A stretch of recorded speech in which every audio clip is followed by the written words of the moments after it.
नमस्कार, ये है न्यूज लॉन्ड्री पॉडकास्ट और आप सुन रहे हैं एनएल चर्चा। नमस्कार, मैं हूं अतुल चौरसिया। आपका खर्चा आपकी चर्चा, हफ्ता दर हफ्ता हम एक बार फिर से लेकर आए हैं न्यूज लॉन्ड्री का हिंदी पॉडकास्ट एनएल चर्चा पे आज हमारे साथ जो मेहमान जुड़े हैं, सबसे पहले मैं उन सबका आपसे परिचय करवाता हूं। सबसे पहले मैं परिचय करवाना चाहता हूं प्रोफेसर अरुण कुमार से, जो जवाहरलाल नेहरू यूनिवर्सिटी में इकोनॉमिक्स के प्रोफेसर रहे, फ़िलहाल रिटायर हैं। ब्लैक मनी के मुद्दे पर आपने उनको तमाम मीडिया के मंचों पर, टेलीविज़न पर पढ़ते देखा है, सुना है। तो स्वागत है सर हमसे चर्चा में जुड़ने के लिए। धन्यवाद, नमस्ते। इसके अलावा हमारे साथ स्टूडियो में हमारे दो पुराने साथी, हृदय जोशी, पर्यावरण मामलों पे और तमाम राजनीतिक मसलों पर टिप्पणी करते हैं, लिखते रहते हैं, न्यूज़ लॉन्ड्री में भी आप उन्हें पढ़ते हैं। हृदय, आपका स्वागत है। आज शार्दुल के अंदाज में हेलो।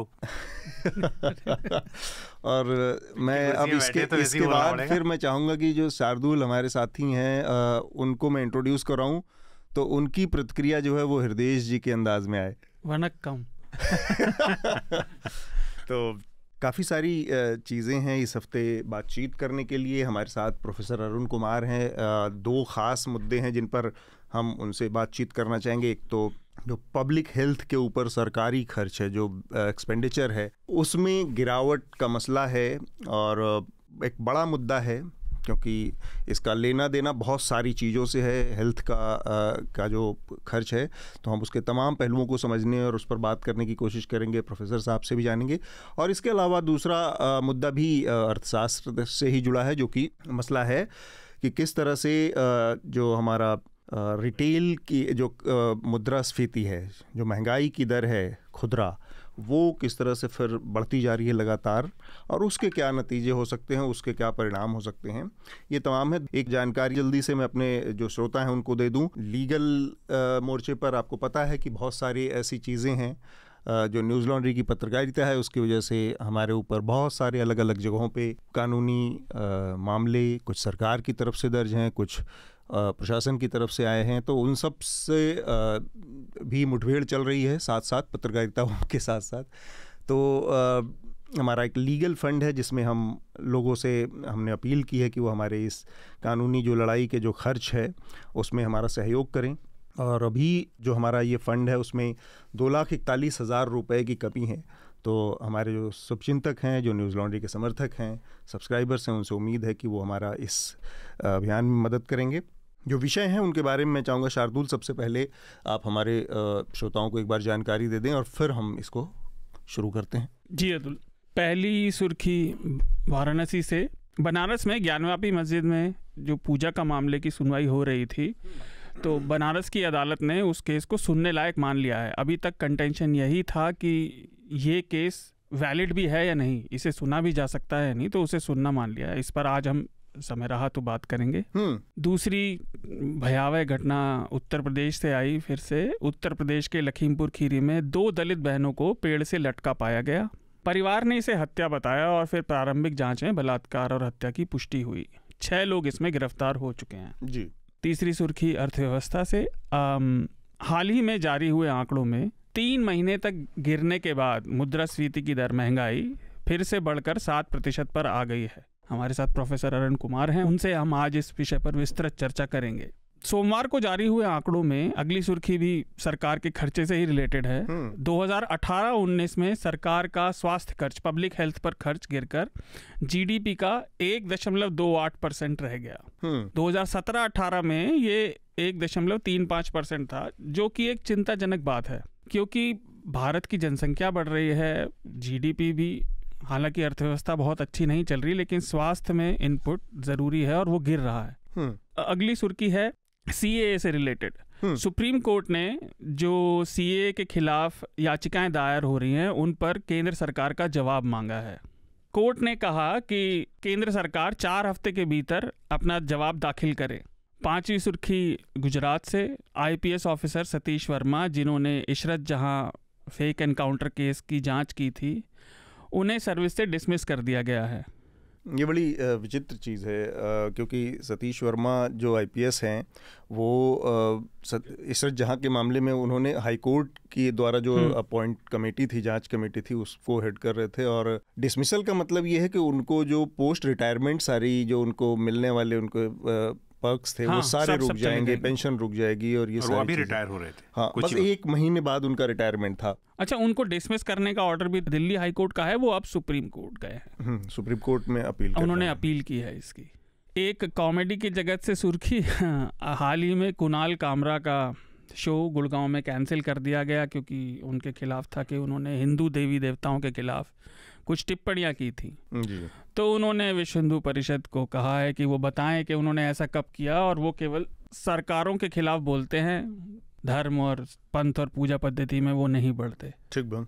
भारत सरकार की एक रिपोर्ट बताती है, और ये बड़ी चिंताजनक सुर्खी है, हम तो इस बारे में पहले भी बात करते रहे हैं। 2021 के आंकड़ों के हिसाब से भारत में 10 में से 8 सजायाफ्ता लोग अंडर ट्रायल हैं, मतलब वो उनके मामले विचाराधीन हैं, बेमतलब जेलों में सड़ रहे हैं, हाँ, बिना सजा के। या तो उनके पास साधन नहीं है, या मतलब आर्थिक साधन या लीगल साधन, या इतनी पहुंच नहीं है कि वो अपनी जमानत ले सके। 10 में से 8 यानी 80%, ये तो बहुत ही ज्यादा है। ठीक बात। इसके आंकड़ों में भी 21%, लगभग 21% अनुसूचित जाति से हैं, 9.88 यानी लगभग 10% आदिवासी हैं, और 18% मुस्लिम है, यानी समाज का सबसे पिछड़ा वर्ग सबसे ज्यादा भुक्तभोगी है। ठीक बात। आखिरी सुर्खी असम से। असम के मुख्यमंत्री हेमंत बिस्वा शर्मा ने कहा कि पिछले साल मई से 4,449 परिवार जो एविक्ट किए गए हैं, उसमें एक तो उनको यह नहीं पता कि कितने विदेशी थे, और इतने परिवारों के एविक्ट किए जाने के बाद भी उन्होंने उसके कोई आंकड़ा नहीं बनाया। ये अजीब सी बात है कि लगभग 4,500 परिवार एविक्ट हो गए, लेकिन उसका कोई आंकड़ा नहीं रखा गया कि वो बांग्लादेश से आए लोग थे या अवैध कब्जे वाले थे। ठीक बात, धन्यवाद शार्दुल। 2 और सुर्खियां इसमें मैं बस जोड़ना चाह रहा हूँ। एक तो उत्तर प्रदेश सरकार ने एक नई ड्राइव शुरू की है, जो कि वहाँ के मदरसों की जांच करेगी और उसके आधार पर फैसला करेगी कि कौन से मदरसे वहाँ पर गैरकानूनी गतिविधियाँ कहीं चल रही हैं या नहीं चल रही हैं। ये भी उस पूरी राजनीति का, हिंदूवादी राजनीति जो है भारतीय जनता पार्टी, उसका ही एक टूल है कि मदरसों के ज़रिए भी आप अपनी पॉलिटिकल मैसेजिंग देते हैं, और वो कर रहे हैं। दूसरा मसला है कि एक बड़ी अंतर्राष्ट्रीय बैठक चल रही है SCO, संघाई कोऑपरेशन ऑर्गेनाइजेशन की, जो कि समरकंद में चल रही है। समरकंद, वहाँ पर एक बड़ी इसको लेकर जो उठापटक या बातचीत चल रही है, ये है कि वहाँ पर प्रधानमंत्री नरेंद्र मोदी की चीनी राष्ट्रपति से मुलाकात होगी या नहीं, शी जिनपिंग से। तो वो है। मैं एक छोटी सी बातचीत जानना चाह रहा था इस पर, बस ये कि ये जो संघाई कोऑपरेशन ऑर्गेनाइजेशन है, काफ़ी इसको लेकर बहुत हाइप, काफ़ी बातचीत है और ये सब बात कही जा रही है। प्रोफेसर अरुण कुमार, इस तरह की चीज़ों में, जैसे इस तरह के जो संगठन हैं, इनके बातचीत में एक तो ये है कि बहुत उम्मीदें भारत के नज़रिए से क्या लगाई जा सकती है, क्योंकि जब शुरू होने से पहले ही एक दूसरे किस्म की खींचतान बहुत दिख रही है कि चीन के साथ जिस तरह के रिश्ते हैं उसमें वो मिलेंगे कि नहीं मिलेंगे, और पाकिस्तान के साथ जिस तरह के रिश्ते हैं उसमें भारतीय प्रधानमंत्री, तो कोई बहुत फ्रूटफुल आउटकम्स की बजाय वो एक तरह के खींचतान का और वन अपमैनशिप का मंच बनकर रह जाते हैं, इस तरह के बड़े मंच। नहीं, देखिए, यहाँ पे ये जानना जरूरी है कि शंघाई कोऑपरेशन ऑर्गेनाइजेशन जो SCO है, वो चीन ने बनाया था, और चीन ने इसलिए बनाया था कि वो डोमिनेट करना चाहता था एशिया में। जी, रूस, चीन, भारत, ऐसे पाकिस्तान, ऐसे देश हैं, और अब वो अपने को एक्सपैंड कर रहा है। तो यानी कि यहाँ पे चीन का एक तरह से डोमिनेशन है इसमें। बिल्कुल। और खासकर अब यूक्रेन युद्ध के बाद अभी जो हाल में खबर आई कि रूस अच्छा नहीं कर रहा है, तो चीन और ज्यादा इसमें इम्पोर्टेंट हो गया है, क्योंकि रूस भी अब चीन से मदद मांग रहा है। जी। तो सवाल ये उठता है कि जिस संस्था में चीन डोमिनेट करेगा और भारत और चीन के बीच में तनातनी है, तो उसमें भारत को क्या लाभ होगा। मुझे लगता है ये चीन का एक तरह से डिप्लोमेटिक वो है कि वो बात भी करता रहता है और अपनी बात जो उसको करना है वो करता भी जाता है। तो बहुत लंबा खिलाड़ी है, वो बातचीत में आपको उलझा के रखेगा, लेकिन करेगा वो जो उसको लगता है उसके नेशनल इंटरेस्ट में है। तो जैसे बॉर्डर पे वो कोशिश कर रहा है कि भारत पे दबाव बनाए रखे। अब ये SCO की मीटिंग जरूर आई, तो उस समय थोड़ा उसने विड्रॉ कर लिया गालवान से और PP5-15 वगैरह से, लेकिन सवाल यह है कि उसके करने से क्या लॉन्ग टर्म में असर होगा। तो मुझे लगता है लॉन्ग टर्म में चीन वही करेगा जो उसको करना है, और वो भारत पे दबाव बनाएगा, जिससे भारत जो कभी टॉप नेशन ना हो जाए एशिया में। वो चाहता है कि चीन ही टॉप नेशन रहे, और भारत को वो सेकंड रंग पे रखेगा, थर्ड रंग पे रखेगा, पाकिस्तान से साठगांठ करके भारत को कमजोर रखेगा, भारत पे दबाव बनाए रखेगा। तो मुझे लगता है एससीओ का जो बात है वो बाकी और संगठनों से अलग है, चाहे वो क्वाड हो, चाहे वो G20 हो, क्योंकि अब भारत G20 की प्रेसिडेंटशिप है इस साल, जो आने वाले साल में। तो भारत कोशिश करेगा कि उसमें उसको कुछ फायदा मिले, जिससे कि उसका जो डोमिनेंट पोजीशन आए। पर एससीओ से तो मुझे लगता है कि सिर्फ एक चीज है कि पूरा का पूरा एजेंडा चीन की तरफ ना चला जाए, वही बस भारत जो उतना उसमें कंट्रीब्यूट कर सकता है, पर उसको कंट्रोल नहीं कर सकता। जी, हृदय कुछ पूछना चाह रहे हैं आपसे? नहीं, मैं पूछ नहीं रहा था, मैं प्रोफेसर साहब की बात में जोड़ रहा हूँ जो उन्होंने बहुत इंपॉर्टेंट बात कही है कि उसको कैसे डिप्लोमेटिकली चाइना को हैंडल करना है। ये बहुत ही इंपॉर्टेंट और बहुत ही जिम्मेदारी भरा काम भारत के कूटनीतिज्ञों पर होगा, क्योंकि मैं सिर्फ, मेरे को इतनी समझ इसकी नहीं है बाकी, लेकिन मैं इन्वायरमेंट की नज़र से बता सकता हूँ। जब से यूक्रेन वॉर हुआ है तब से रशिया ने गैस की सप्लाई के लिए जो बहुत ही इंपॉर्टेंट पाइपलाइन है, सबसे ज़्यादा बाल्टिक सागर से होके जर्मनी जाती है, वो ब्लॉक कर दी है। तो अब वहाँ पर प्राइस बढ़ गए हैं। तो जैसे ही प्राइस बढ़े, वहाँ चीन की जितनी फर्म है उन्होंने यूरोपियन देशों में खासतौर से अपनी सप्लाई बढ़ा दी है, और वो काफ़ी महंगी गैस वहाँ बेच रहे हैं। तो जो आपदा में अवसर है, वो जैसे प्रोफेसर साहब कह रहे थे, चाइना से बेहतर कोई नहीं जानता है कि वो कैसे और ये भी कोई आश्चर्य की बात नहीं है, जैसे रशिया जो है उसके साथ चाइना जो है बात कर रहा है, उसकी मदद कर रहा है, या वो जरूरत पड़ने पर अमेरिका के साथ भी कर सकता है। तो इंडिया जब जाएगा, और भारत के न्यूज़ चैनल जिस तरह से बात करते हैं, उनको थोड़ी ये गहरी समझ ना भी हो तो एक कम से कम इतनी सतही समझ तो होनी चाहिए कि चाइना के साथ कोई पिंग पोंग नहीं हो सकता। मतलब उसके साथ एक लंबी, जैसे हमने जब श्रीलंका की बात चल रही थी लड़ाई में, श्रीलंका जब बुरा वक्त आ गया था अभी, तो लोगों को लगा रहा था चाइना हट गया तो भैया इंडिया जाके, लेकिन वो फिर आगे जम गया है वहां पर, और उनके their relations run very deep. तो ये चीज, राष्ट्रपति के रणनील विक्रमसिंघे का बयान भी आया है, वो काफी हद तक मतलब चाइना के साथ प्रोफेसर साहब ने जो शुरुआत में बहुत अच्छा एक हमारे ध्यान खींचा है, जो हमारे श्रोताओं को और लोगों को समझना चाहिए कि चाइना जो गेम खेलता है वो कोई एक दो दिन का गेम नहीं है, they play it very long. और ये इसके लिए बहुत स्ट्रक्चर्ड, बहुत ही लंबे समय का प्लान और दूरदृष्टि के साथ ही उसको टैकल करने की जरूरत है। कई कंपनियां ऐसी हैं, जो एक बात मैं कहना भूल गया था, जिन यूरोप की, जिनकी चाइना की, जिनकी जो डिमांड है, गैस की डिमांड है, वो 10-10 गुना बढ़ गई है। वो इसलिए भी क्योंकि उनकी शायद पहले वहां से नहीं खरीदते होंगे इतनी, लेकिन ये चेतावनी दी है जानकारों ने कि चाइना पे बहुत डिपेंड आप नहीं हो सकते, क्योंकि उनकी इतनी कैपेबिलिटी नहीं है कि लंबे समय तक आपको इतनी सप्लाई दे पाए। ठीक बात। तो हम चर्चा का जो मुख्य विषय है इस बार, उस पर हम आना चाह रहे थे।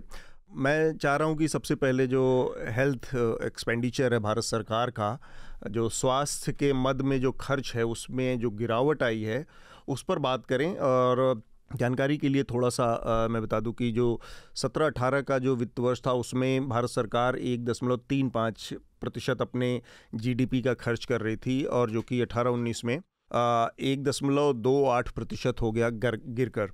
अब इसमें मैं एक दो चीज़ें और जोड़ना चाह रहा हूं, जिसको कि शायद प्रोफेसर साहब करेक्ट करवाएंगे कि इसकी एक्चुअल वजह क्या है, क्योंकि 18-19 के बाद वाला जो साल है वो पैंडमिक ईयर 2 साल के हैं, तो उसमें क्या बढ़ा या घटा इसके आंकड़े अभी हमारे पास नहीं हैं सरकार के, कि उसमें स्वास्थ्य के ऊपर क्या खर्च हुआ। मेरे ख्याल से शायद थोड़ा सा बढ़ा हो, क्योंकि इस बीच में महामारी का जो दौर चला तो वैक्सीनेशन की ड्राइव चली, फ्री वैक्सीनेशन हुआ पूरे देशव्यापी, और भी तमाम तरह की चीज़ें हुई। तो उसमें क्या हुआ क्या नहीं हुआ, इस पर एक चीज़। दूसरा सर, ये जो गिरावट है ये ओवरऑल एक बड़ी चिंता का विषय है कि 2-3 ऐसे सेक्टर हैं जहां पर जब हम जिस तरह के आर्थिक ढांचे में रह रहे हैं और जिस तरह के आर्थिक मॉडल में हम इस समय रह रहे हैं, उसमें स्वास्थ्य और शिक्षा एक बड़ा कंसर्न है कि ये स्टेट का इस पर पूरा हक होना चाहिए, स्टेट को प्रोवाइड करना चाहिए, सब्सिडी देनी चाहिए, ज़ीरो या प्राइवेट और पब्लिक पार्टनरशिप का जो अभी का मॉडल है वही सबसे सस्टेनेबल मॉडल है। क्या होना चाहिए, और ये जो स्थिति है, जो गिरावट है, इसके नतीजे आप क्या देख पा रहे हैं? देखिए, ऐसा है कि शिक्षा और जो स्वास्थ्य का जो क्षेत्र है उसको हम मानते हैं कि ये मेरिट वांट एक है, अंग्रेजी में कहते हैं इकोनॉमिक्स में, कि यहाँ पे समाज में जो आम व्यक्ति है वो उतना खर्च नहीं कर सकता, तो सरकार को उसमें इंटरवीन करना चाहिए, नहीं तो उसके बिना समस्या हो जाएगी। और ये लॉन्ग टर्म एक तरह से इन्वेस्टमेंट है कि आपका जो लेबर है, आपके जो सिटीजन्स हैं, वो प्रोडक्टिव बने रहें जब उनको शिक्षा होगा और सही स्वास्थ्य मिलेगा। तो हमारे देश में हमने शिक्षा और स्वास्थ्य पे वो ध्यान नहीं दिया जो हमारे और जो नेबरिंग कंट्रीज हैं जैसे साउथ ईस्ट एशिया के हैं, वहाँ पे उन्होंने शिक्षा और स्वास्थ्य पे ध्यान दिया। और ये मुझे ध्यान पड़ रहा है कि एक पर्चा लिखा था अमर्त्य सेन ने, तो उन्होंने कहा था कि जब सन 47 में हमको आज़ादी मिली, उसी समय करीब करीब बाकी साउथ ईस्ट एशिया के देशों को भी आज़ादी मिली, चीन हुआ, इंडोनेशिया हुआ, थाईलैंड हुआ, मलेशिया हुआ वगैरह। तो उन्होंने उस पर शिक्षा स्वास्थ्य पे खास ध्यान दिया। तो जैसे कि सारे बच्चे स्कूल में जाने लगे सन 65 तक, हमारे यहाँ आज भी बहुत बड़े लेवल पे बच्चे स्कूल नहीं जाते हैं। जी जी। तो इसलिए उन्होंने कहा कि जो वहाँ का लेबर प्रोडक्टिव हो गया, उससे उनकी ग्रोथ तेज हो गई। हमारे यहाँ लेबर प्रोडक्टिव इतना नहीं रहा है क्योंकि ना हमने शिक्षा पे ध्यान दिया, ना स्वास्थ्य पे ध्यान दिया जितना खर्च होना चाहिए था। दूसरी बात ये जो मैं बार बार कहता हूँ कि हमारे देश में 94% असंगठित क्षेत्र है और सिर्फ 6% संगठित क्षेत्र है। असंगठित क्षेत्र में जो तनख्वाह मिलती है, जो आपको रोज के जो काम के जो पैसा मिलता है, वो बहुत कम होता है। तो इसलिए आपके पास इतना कैपेसिटी नहीं है कि आप अपना बच्चों की शिक्षा या स्वास्थ्य जो परिवार का, उस पर आप ज़्यादा खर्चा कर सकें। तो इसलिए सरकार का खर्च करना बहुत ही मायने रखता है अगर हमें लॉन्ग टर्म में अपनी अर्थव्यवस्था को ज़्यादा प्रोडक्टिव बनाना है। और सरकार का जो एक्सपेंडिचर है वो तो मतलब जैसे आपने कहा, ये पैंडेमिक के पहले का डेटा है, 2018-19 का है, तो 2018-19 में गिर गया 2017-18 के कंपैरिजन में। तो वो एक सही दिशा नहीं दिखाता है, वो दिखाता है कि सरकार की प्रायोरिटी क्या है, कितना आप जो एक्सपेंडिचर कर रहे हैं एज परसेंटेज ऑफ जीडीपी, वो आपकी प्रायोरिटी दिखाता है। तो अगर गिरावट है तो प्रायोरिटी में कम हो गया, और उसका सबसे ज्यादा असर होगा असंगठित क्षेत्र पे। जो हमारा असंगठित क्षेत्र है, जहाँ पे कि ज्यादातर लोग काम करते हैं। अभी ई श्रम पोर्टल का डेटा आया, ई श्रम पोर्टल के डेटा में ये दिखाया कि 27.5 करोड़ जो हमारे असंगठित क्षेत्र के जो कामगार हैं वो काम करते हैं, और उसमें से 94% ने कहा कि उनकी जो प्रति माह जो उनकी आय है वो 10,000 रुपए से कम है। तो ये दिखाता है कि कितने बड़े लेवल पे हमारे यहाँ जो आम व्यक्ति है जो असंगठित क्षेत्र में काम करता है, वो स्वास्थ्य और शिक्षा पे खर्च नहीं कर सकता। सरकार को ये बढ़ाना ही चाहिए। पर जैसे आपने कहा कि 2020-21, 2021-22 में पैंडेमिक आ गया, पैंडेमिक के दौरान खर्चा स्वास्थ्य पे काफी तेजी से बढ़ा है, लेकिन अभी जो आंकड़े जो आए हैं वो दिखाते नहीं है। तो जैसे आपने सही कहा कि वैक्सीनेशन पे खर्चा बढ़ा, बाकी और चीजों पे, ऑक्सीजन पे, बाकी जो दवाओं वगैरह पे, सब पे खर्चा बढ़ा। और दूसरी बात जो सरकार ने किया अपने बजट में कि जो स्वास्थ्य का खर्चा था उसके साथ और खर्चे भी जोड़ दिए, जैसे पीने का पानी हुआ, बाकी और चीजें, और दिखाया कि उन्होंने 2.5 लाख करोड़ रुपया खर्च किया 2020-21 में, और फिर उसको काट के उन्होंने करीब फिर दिखाया कि 85,000 करोड़ रुपए का खर्च आया है। तो 85,000 करोड़ भी पहले से तो ज्यादा है। और दूसरी बात यह कि स्टेट्स का खर्चा इसमें जोड़ना पड़ेगा, क्योंकि ज्यादातर जो हेल्थ का और एजुकेशन का खर्चा है वो स्टेट्स के जरिए से होता है। तो अभी जो आंकड़े हैं वो मुझे लगता है कि इससे काफी ज्यादा रहेंगे, लेकिन पैंडेमिक था, इस समय तो जरूरत और भी ज्यादा थी। तो जितना खर्च करना चाहिए उससे और ज्यादा खर्च मेरा मानना है कि होना चाहिए। दूसरी बात यह कि जो बहुत सारा खर्चा जो हमारे डेटा में आता है वो अमीर लोगों का खर्चा या मिडिल क्लास का खर्चा आता है, क्योंकि वही लोग प्राइवेट अस्पतालों वगैरह में जाते हैं और वो प्राइवेट उससे अपना जो लेते हैं, या इंश्योरेंस से लेते हैं, या वो CGHS वगैरह से लेते हैं। तो वो जो खर्चा है वो अगर हम जो इसमें से निकाल दें तो असंगठित क्षेत्र पे जो खर्चा हो रहा है, गरीब आदमी पे खर्चा हो रहा है, वो मुझे लगता है और भी कम होगा। राइट। तो डॉक्टर साहब ने जो बात कही, मैं जो श्रोताओं के लिए और थोड़ा आसानी करके बता दूं, उन्होंने बहुत इंपॉर्टेंट बात की और ध्यान खींचा कि जो बजट निर्मला सीतारमण जी ने पेश किया था और कहा था कि हमने बजट एलोकेशन बढ़ाए हैं हेल्थ के लिए, एक्चुअली वाटर सैनिटेशन का जो है वो बजट उसमें जोड़ दिया गया। तो नेचुरली आपने क्लब कर दिया 2 बजट को, तो वो बजट ज़्यादा दिखाई देगा। मैं प्रोफेसर साहब आपसे एक सवाल पूछना चाहता हूँ सर, ये जो डेटा आए हैं ये नेशनल हेल्थ अकाउंट एस्टिमेट के हैं, इसमें NSS के सर्वे सर्वे को भी अगर मैं गलत नहीं हूं तो इस्तेमाल किया जाता है। और जो ये कह रहे हैं कि लोग अपने ऊपर खर्चा स्वास्थ्य का कम कर रहे हैं और सरकार का खर्चा बढ़ा है, क्या ये कहना ठीक होगा कि एनएसएस सर्वे जो किया गया था वो डिमोनेटाइजेशन के बाद किया गया था, जो एक इकोनॉमिक डिस्ट्रेस का वक्त था? तो हो सकता है लोगों ने खर्च कम इसलिए वो परेशान हो, लेकिन इसलिए खर्च कम किया क्योंकि उनके पास पैसा नहीं था। इज इट मतलब कैसा कह सकते हैं सर हम? जी हाँ, ये आपने सही कहा कि एनएसएस जो है, जो कंज्यूमर सर्वे करता है, वहां से डेटा आता है, और दूसरा जो नेशनल अकाउंट स्टेटिस्टिक्स हैं, वहां पे हेल्थ पे कितना खर्चा, जीडीपी का शेयर है, वो दोनों चीजें इस्तेमाल की जाती हैं और दोनों इंटरलिंक्ड हैं आपस में। तो जो नेशनल अकाउंट स्टेटिस्टिक्स है, जहाँ पे जीडीपी का एस्टिमेशन किया जाता है, वहां पे अलग अलग क्षेत्रों में कितना खर्चा हो रहा है वो दिखाया जाता है। तो ये बात सही है। और दूसरी बात जो आपने कहा कि जो असंगठित क्षेत्र है वो बड़ी बुरी तरह से धराशायी हुआ है नोटबंदी के बाद, क्योंकि नोटबंदी ने सबसे ज्यादा असर उस पर किया, और फिर जीएसटी ने किया, क्योंकि जीएसटी से भी असंगठित क्षेत्र डील नहीं कर पाता है। और मैं उस समय के एक वो प्रेशर कुकर इंडस्ट्री के चेयरमैन हैं श्री जगन्नाथन, उनका 2018 का बयान आपको बताता हूं। उन्होंने कहा कि हम 30 यूनिट हैं प्रेशर कुकर इंडस्ट्री में, 5 बड़े इकाई हैं और 25 छोटे इकाई हैं। और उन्होंने कहा हम 5 जो है बहुत तेजी से बढ़ रहे हैं, हमारा डिमांड 24% बढ़ रहा है।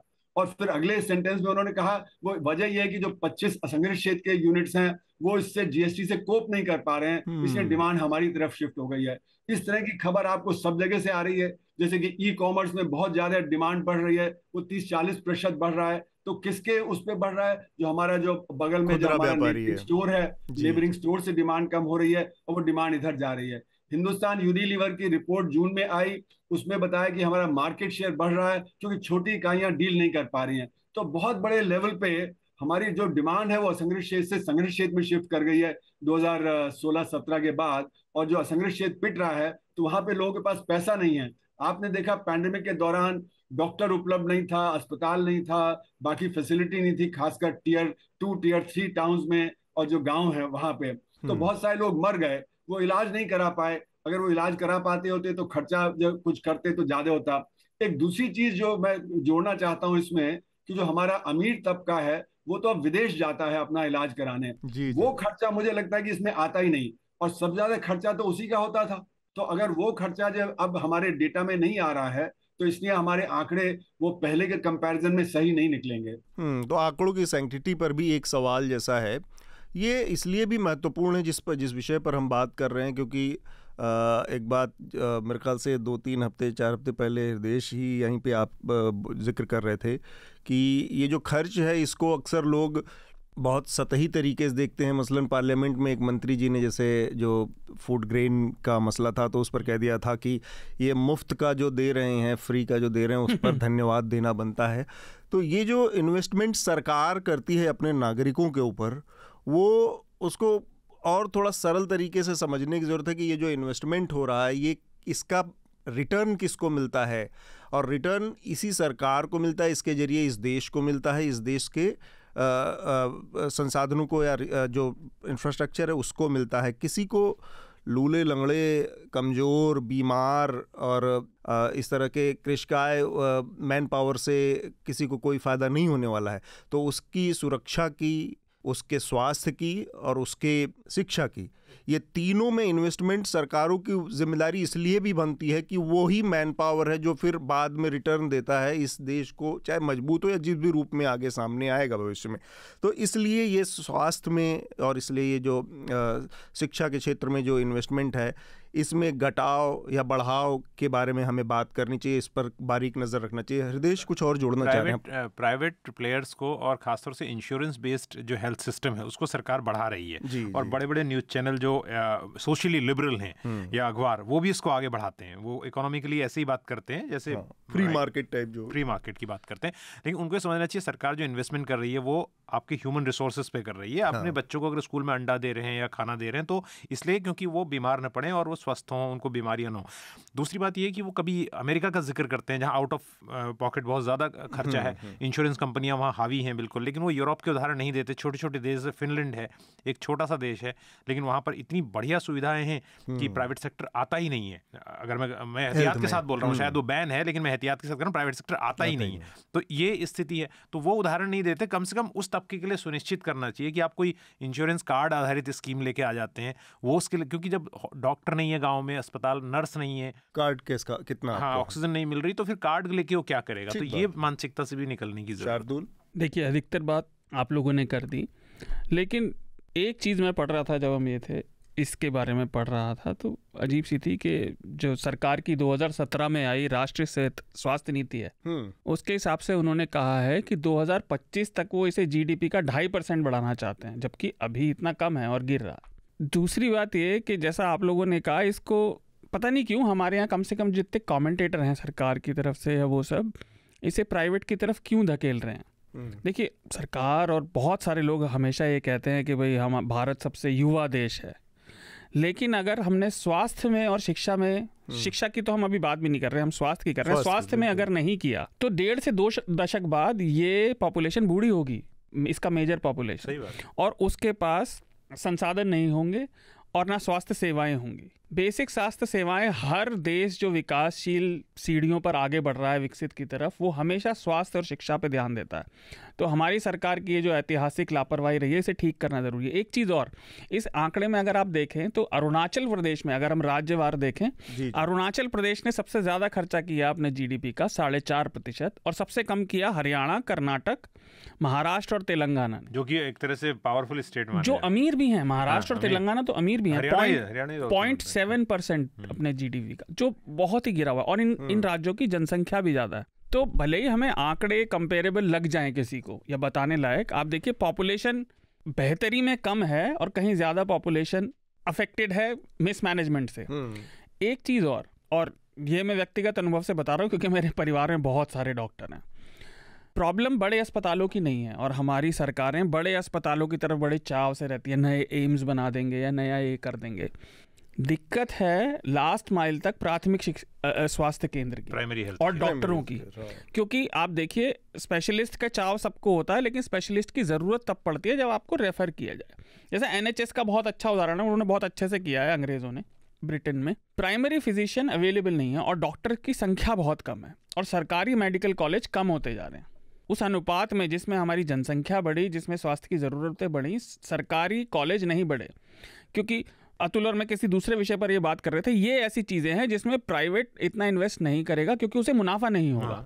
मेडिकल एजुकेशन बहुत महंगी होती है, सरकार को इन चीज़ों में ही करना चाहिए। इसमें एक बात मैं कहना चाहता हूँ कि जो इन्होंने बहुत इंपॉर्टेंट बात की, जो कार्ड आधारित हेल्थ सिस्टम है ना, और ये प्रोफेसर साहब भी बताएंगे हमें कि वो जो है टर्शरी हेल्थ केयर में ज़्यादा काम आता है। जब आप एडमिट होते हैं या बड़ी इंश्योरेंस कंपनियां करने लगी हैं कि आप डे केयर में चले जाइए, ये वो, लेकिन जो प्राइमरी हेल्थ केयर है वो इतनी इंपॉर्टेंट है, उसमें कार्ड चलता भी नहीं। और दूसरी बात यह है कि जैसे अभी कोरोना पे सबने बात की, क्योंकि गरीब देशों की बीमारी, सबसे बड़ा खतरा जो है उनमें एक है हमारे देश में टीबी की जो सेकंड वेव आ रही है, जिसे हम एमडीआर टीबी और एक्सडीआर टीबी कहते हैं, मल्टी ड्रग रेजिस्टेंट टीबी, जिस पे मैंने काम किया था कुछ वक्त पहले।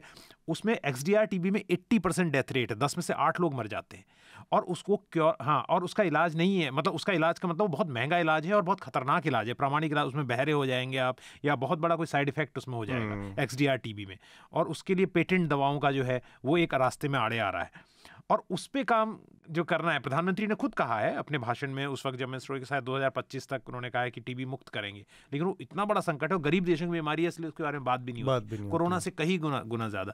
तो ये सब चीजें हमारे ह्यूमन रिसोर्स को क्रिपल कर सकता है। एक चीज मैं और जोड़ दूं कि जैसे अभी पैंडेमिक हुआ तो उसमें पब्लिक सेक्टर सामने आया, प्राइवेट सेक्टर सामने नहीं आया, तो ये दिखाता है कि पब्लिक सेक्टर को बढ़ाना बहुत जरूरी है। और हमारे देश में जो प्राइवेट सेक्टर वो ज्यादा तेजी से बढ़ रहा है, क्योंकि सन 91 के बाद हमारे देश में प्राइवेटाइजेशन और ये सोशल सेक्टर में एक्सपेंडिचर कट, इन सब के चलते हुए पब्लिक सेक्टर इतना आगे नहीं बढ़ा। और एक और चीज जो बहुत अहम है कि पर्यावरण हमारा बहुत बुरी तरह से असर हो रहा है, जिस तरह की नीतियां हमने अपनाई हैं, और उसके चलते हुए बीमारी बहुत बढ़ रही है। और जो अमीर लोग हैं उनके उसमें लाइफस्टाइल डिजीज बढ़ रहा है, और जो गरीब है उसके लिए जो पर्यावरण से रिलेटेड जो परेशानियां हैं, जो उनकी जो वो बीमारियां हैं, वो बहुत बढ़ रही हैं। तो उसकी तरफ हमें ध्यान देना बहुत जरूरी है, और इसके लिए प्रिवेंशन की बहुत जरूरत है। हम प्रिवेंशन पे ध्यान नहीं दे रहे हैं, तो प्रिवेंशन जो है अगर उस पर ध्यान देंगे तो इतना हमारा जो हेल्थ का एक्सपेंडिचर वो इतना नहीं बढ़ेगा। तो पर प्रिवेंशन में क्योंकि फायदा नहीं होता, मेडिकल जो सारा एक सिस्टम बन गया है, उसमें इंश्योरेंस एजेंसीज हैं, उसमें हमारी ड्रग कंपनियां हैं, जो प्राइवेट हॉस्पिटल चेन है, तो प्रिवेंशन की तरफ ध्यान नहीं दिया जाता क्योंकि प्राइवेट प्रॉफिट तो उसी से बढ़ेगा। तो मेरा ये मानना है कि जो इतना प्राइवेट जो बढ़ रहा है उससे हमारे जीडीपी पे जो असर है वो हमें उसको डेप्रिशिएट कर देना चाहिए, क्योंकि एक तरफ आप बीमारी क्रिएट कर रहे हैं और दूसरी तरफ उसको क्योर कर रहे हैं, या पर्यावरण जो आप जो खराब कर रहे हैं फिर उसको जो सफाई कर रहे हैं, तो हमारा जो जीडीपी है वो ओवर एस्टिमेटेड है एक तरह से की वजह से। तो इसमें मैं एक और सवाल प्रोफेसर साहब आपसे पूछना चाह रहा हूँ, और हृदेश और शार्दुल आप लोग भी उसमें अपना इनपुट डाल सकते हैं।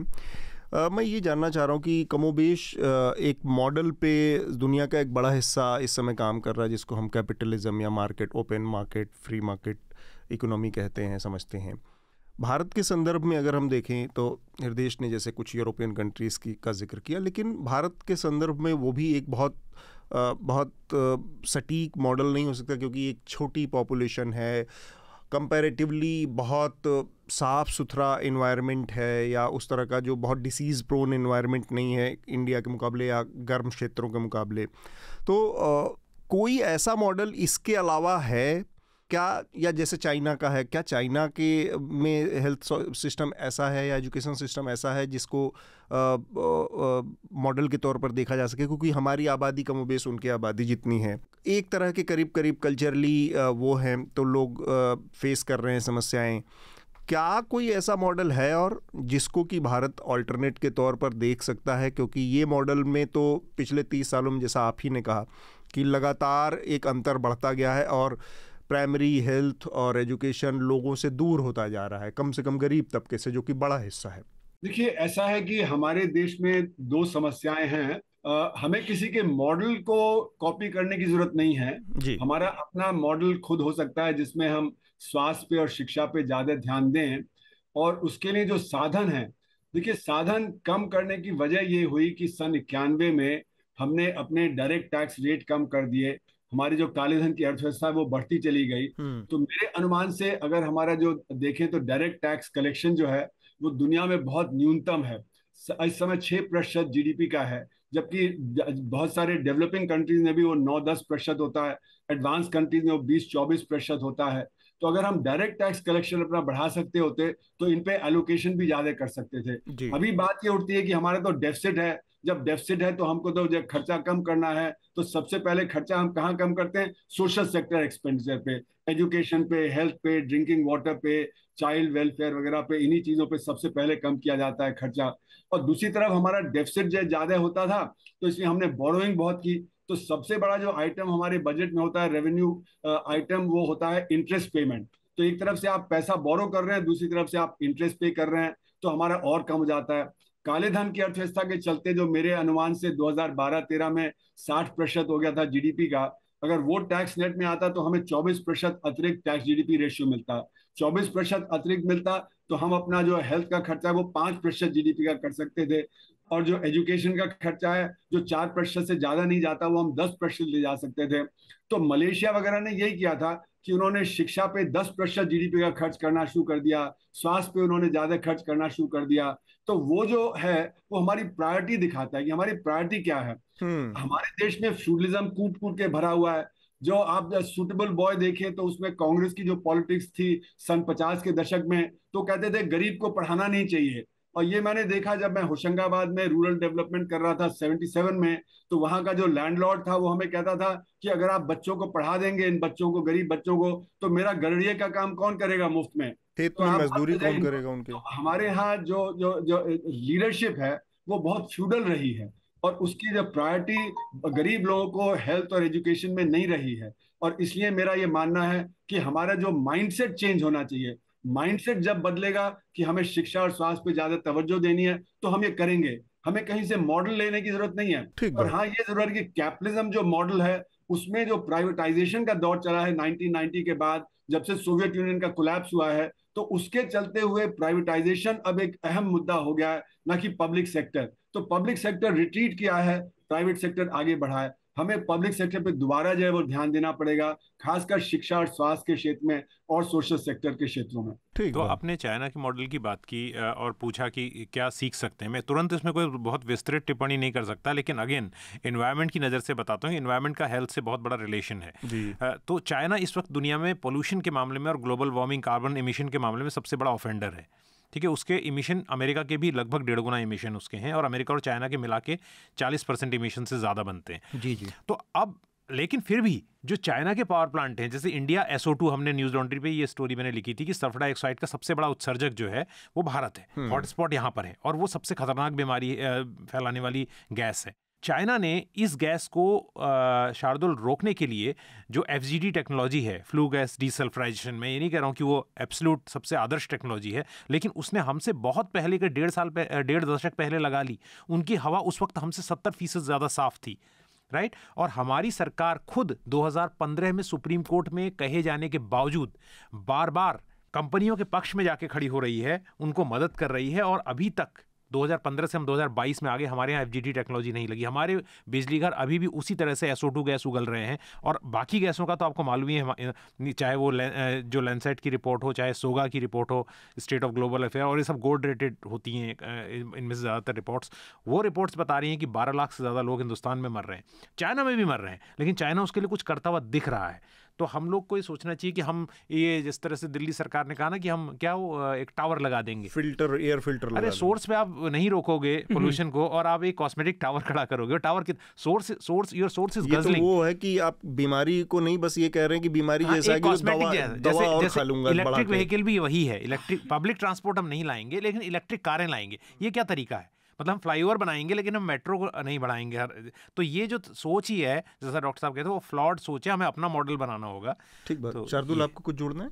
मैं पर्यावरण पे हम बात करते रहते तो उस पे नहीं कहूँगा, छोटी छोटी 2-3 बात। एक तो जनसंख्या हमारी अब चीन से बस 3 करोड़ ही कम रह गई है, मैंने चेक की। इसी साल हम आगे निकल जाएंगे। प्रसन्नता जो है आपके चेहरे। बहुत, मुझे बड़ी खुशी है, बिल्कुल। चाइना कहीं तो पछाड़ दिया कहीं तो पछाड़ा। दूसरा, मैं किसी भी इज्म से इसीलिए बचता हूँ। आप देखिए, कैपिटलिज्म में अपनी दिक्कतें हैं, कॉर्पोरेट लॉर्ड बन गए हैं, कम्युनिज्म में अपनी दिक्कत है। भारत में इतनी बड़ी जनसंख्या है, इतना बड़ा गवर्नेंस है, आपको अपने हिसाब से चीज़ें ढालनी होंगी। लेकिन इस बात में कोई शक नहीं है कि शिक्षा, स्वास्थ्य, पब्लिक ट्रांसपोर्ट, ये गिनी चुनी 5-7 चीज़ें ऐसी हैं जिसमें आपको समाजवाद, सोशलिज्म ही अपनाना पड़ेगा। क्योंकि आप किसी के हाथ में देंगे ना व्यक्ति के, तो उसकी अकाउंटेबिलिटी जनता से कैसे बनेगी?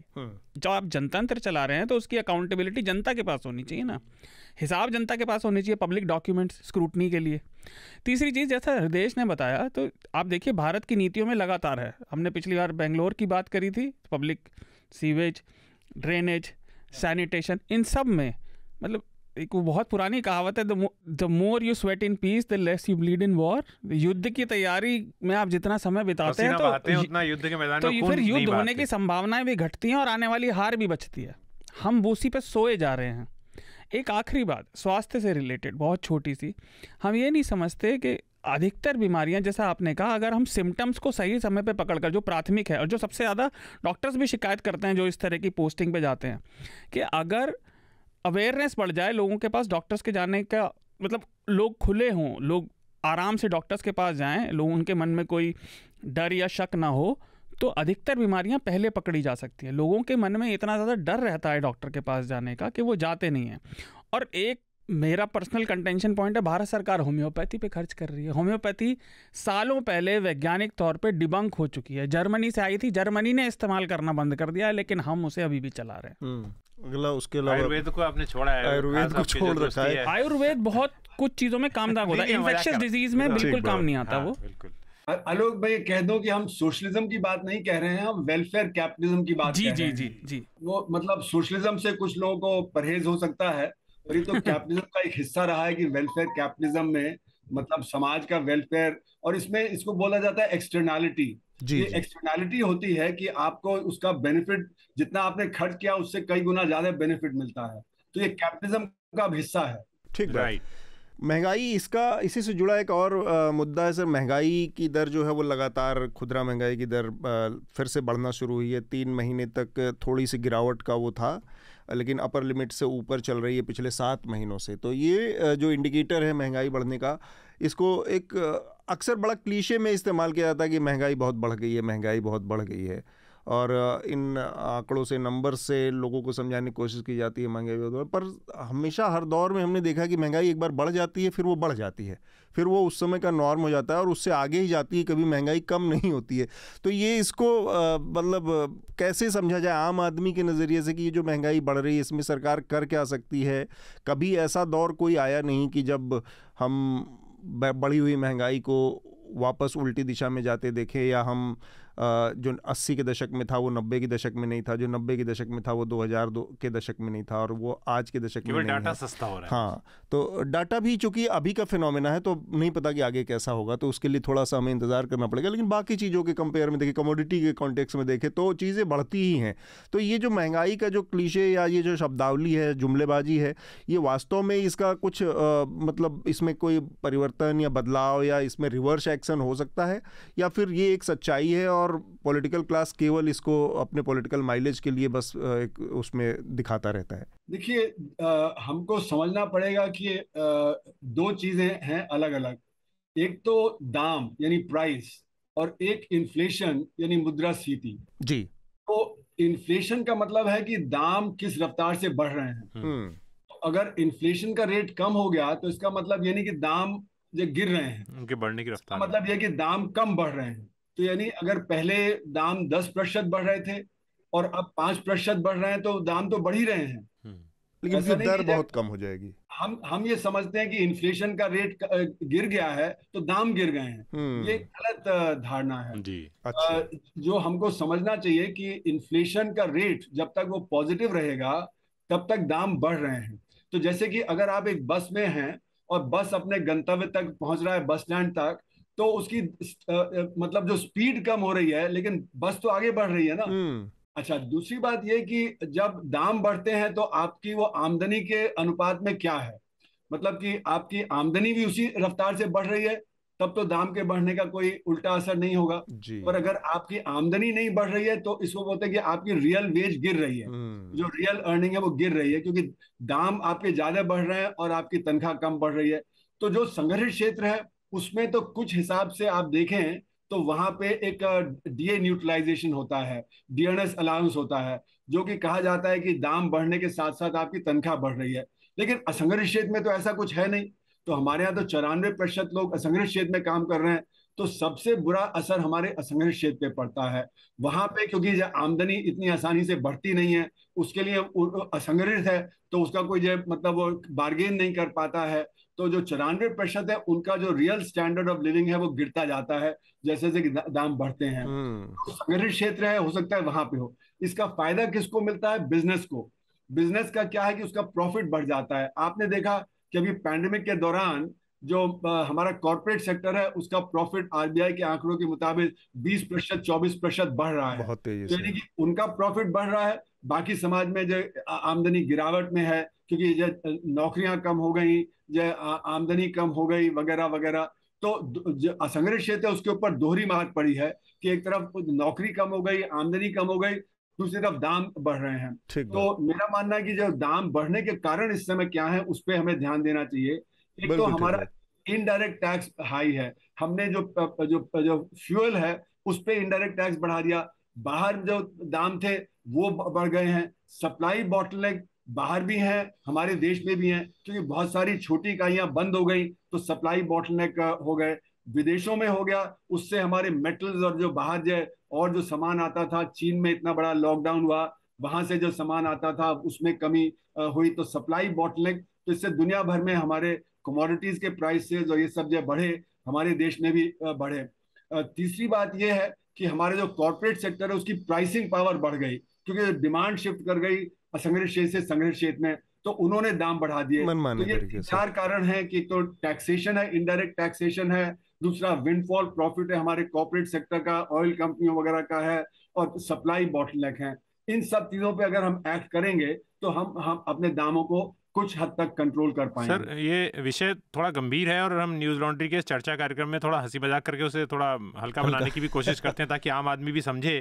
आपने बहुत महत्वपूर्ण जानकारी दी। मैं दो हल्के फुल्के अंदाज में चीज़ें पूछना चाहता हूँ सर। पूर्व वित्त मंत्री कहते रहे हैं अलग अलग मुख्तलिफ पार्टियों के कि ये महंगाई बढ़ना तरक्की का सूचक है, क्या ये सच है? और दूसरा, ये थोड़ा मेरा इसमें डिस्क्लोजर कर दूं, मेरा पर्सनल इंटरेस्ट है इस सवाल में कि होम लोन के रेट्स भी इससे बढ़ेंगे क्या सर?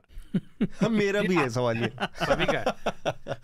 देखिए, ऐसा है कि जब महंगाई बढ़ती है तो ये माना जाता है, जो आजकल की जो न्यू क्लासिकल इकोनॉमिक्स इसका वर्चस्व है, कि हमारे जो इंटरेस्ट रेट है वो आरबीआई को बढ़ा देना चाहिए, जिससे कि हमारे दाम में डिमांड में कुछ कमी आए।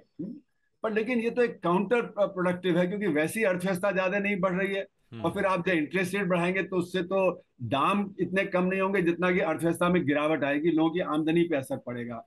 और जब इंटरेस्ट रेट बढ़ाए जाएंगे तो होम लोन वगैरह है, जो ईएमआई वगैरह है, वो तो बढ़ेंगे ही बढ़ेंगे फिर, है ना। तो दोहरी मार पड़ेगी, एक तरफ जो आपके जो अर्थव्यवस्था में गिरावट होगी, आमदनी कम होगी, रोजगार कम होगा, और दूसरी तरफ जो आपका ये जो ईएमआई वगैरह है वो बढ़ जाएगा।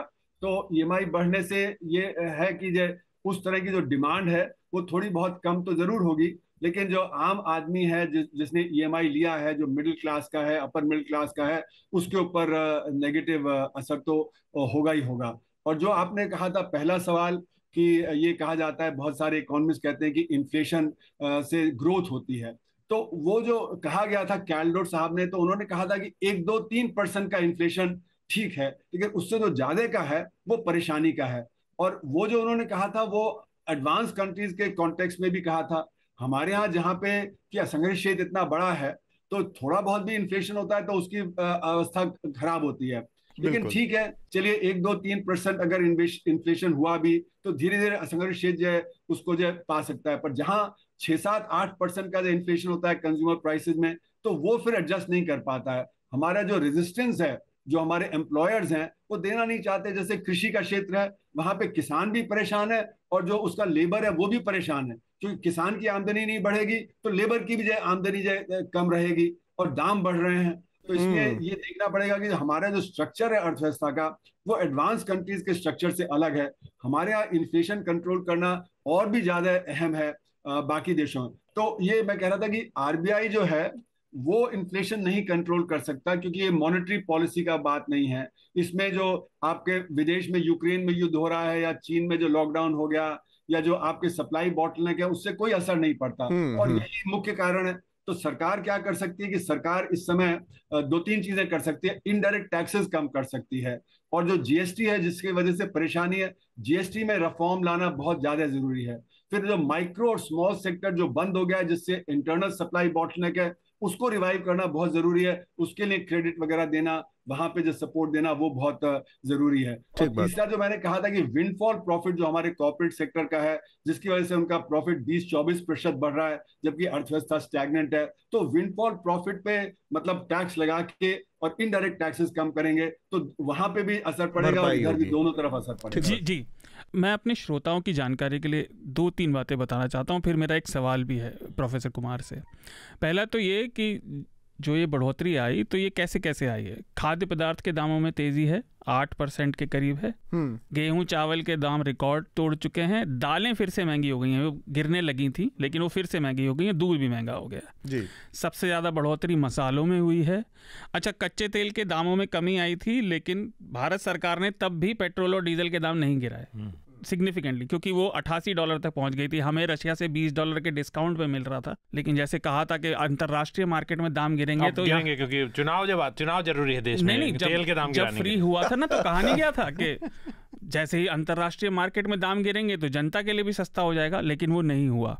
खाने पीने का तेल महंगा हुआ। तो मैंने ये बताया इसलिए कि प्रोफेसर कुमार, ये डेटा बताता है कि राष्ट्रीय स्तर जो इन्फ्लेशन की अभी जो है वो 7% के आसपास है, लेकिन गाँवों और शहरों में लगभग दुगने का अंतर है। शहरों में मुद्रास्फीति के बढ़ने की दर 7.15% है, और इसकी लगभग आधी 3 पॉइंट समथिंग गांवों की है। ये अंतर क्यों आ रहा है? देखिए, ऐसा है कि जो आपका जो इन्फ्लेशन होता है, मुद्रास्फीति होती है, वो एक कंजम्पशन बास्केट पे कैलकुलेट की जाती है।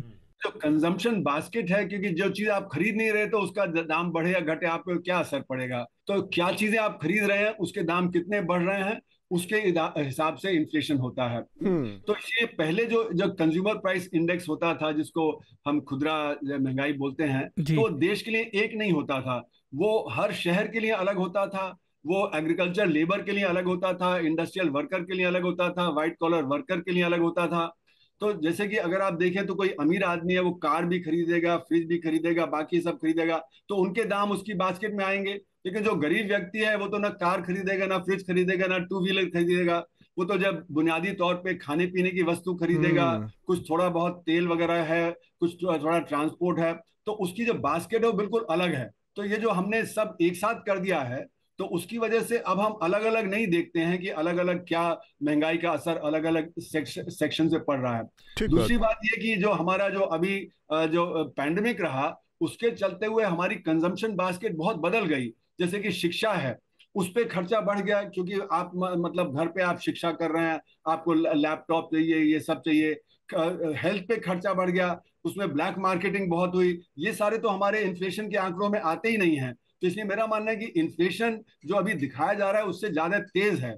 इन्फ्लेशन जो अभी है उसको हमें मॉडिफाई करना चाहिए, उसमें शिक्षा और स्वास्थ्य और ऐसी जो सर्विसेज हैं उनका जो कंपोनेंट ज्यादा बढ़ाना चाहिए, और जो कंजम्पशन बास्केट बदल गई है उसको भी हमें मॉडिफाई करना चाहिए, और तब देखना चाहिए कि इन्फ्लेशन किस प्रकार से है। तो जो गांव में इन्फ्लेशन है वो ज्यादा निर्भर करेगा कि आपके फूड आइटम्स और ये जो बुनियादी चीजें, इस पे शहर का जो है उसमें बाकी और चीजें भी आती हैं, जो non food non energy items हैं, उनकी भी मुद्रास्फीति ज्यादा आती है, इसलिए फर्क आ जाता है। जी, इस सब के साथ ये भी डेटा आया कि भारत का विदेशी मुद्रा भंडार गिर रहा है, अब 81 बिलियन डॉलर गिर गया है, और शेयर मार्केट तब भी बढ़ रहा है। इन दोनों के बीच में कोई कनेक्शन क्यों नहीं है? अपना डिस्क्लोजर दीजिए, शेयर मार्केट में आपका बहुत इंटरेस्ट है आपका? मेरा कोई इंटरेस्ट नहीं।